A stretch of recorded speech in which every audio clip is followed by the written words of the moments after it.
question that frequently comes up from my clients is, where should I be networking?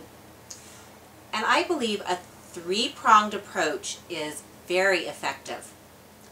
I'd like to encourage all of you to be out networking at meetings at least 3 times a week, but you need some variety in your meetings.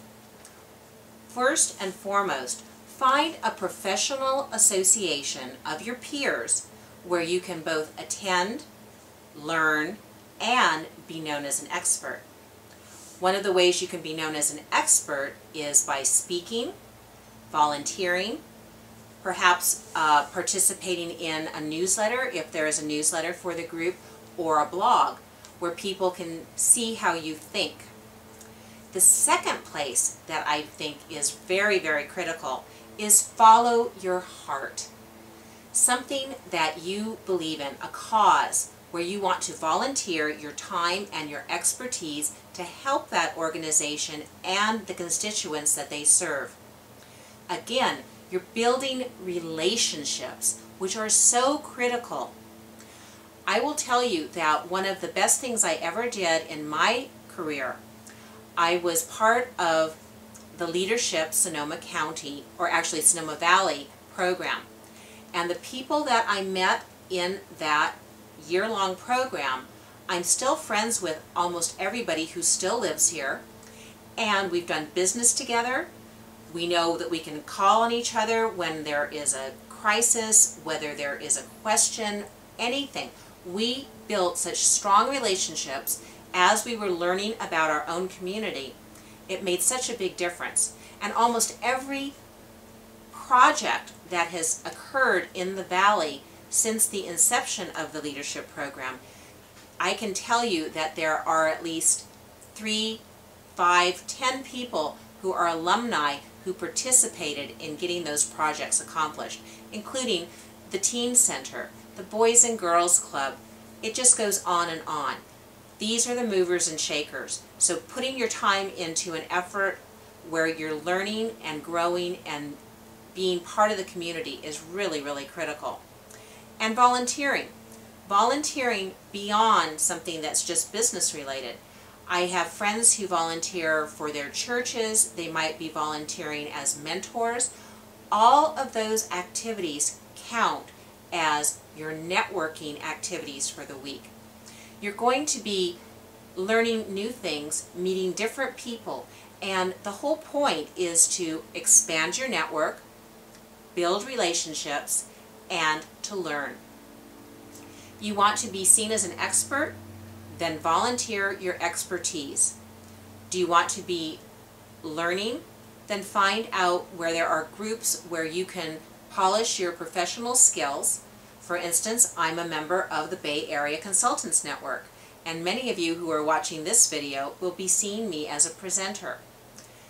The Consultants Group is a great place because I can learn and I can contribute. That's a really fabulous balance. So as you're looking for where should you show up and what kinds of activities you want to participate in, I would advise you to create a very simple spreadsheet. Look at how much time you're going to be investing in the group. Now that includes prep for a meeting, and I do advise everyone to be prepared when you go to a meeting to have at least 1 or 2 topical questions that you want to ask people so that you can get to know them better. You want to be looking at how much time it will take to be going to and from the meeting. That's billable time for most of us. And how much time you're going to spend at the meeting itself. What are you going to be learning? And are you taking away something that you can use every single meeting? Plus, you need time to invest in your follow-up. So not only are you going out to meet people, you need to bring that information back in, process it, and use it. If you don't do all 3 parts of that, it's really not a very good investment. You're missing some of the great value that you'll get from doing a networking event. The other parts that you want to be looking at is, are you with people who are friendly? Are you with people who you might want to do work with? Are you meeting people who might be potential clients? You need to pay attention to those things.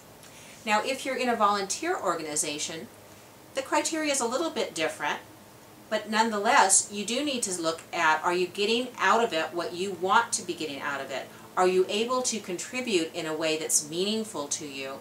And are the constituents who are recipients of that organization receiving the value that you're providing? Now, one thing I will never ever give up, and that's part of my networking group, is my health club. I'm a frequent flyer. I'm there almost every day. I do different things, but what I've gotten out of going to the gym on a regular basis is threefold again. 1, I'm healthier and stronger. 2, I've made friends. And 3, I've done a lot of business. People see me at my very, very best. Now, some of you may say, at the gym, that's your very best. For me, it is, because I'm happy, I'm relaxed, endorphins are pumping, and I get some of my absolutely best ideas right after a workout. So look at your networking strategy, and I do mean strategy. Plan for what you want, where you want to show up, how you want to show up, and then monitor what kinds of results are you getting.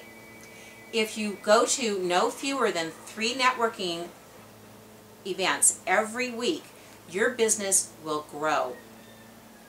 This is Judy Baker. I'm completely creative, and I'm your guide on the path to profits.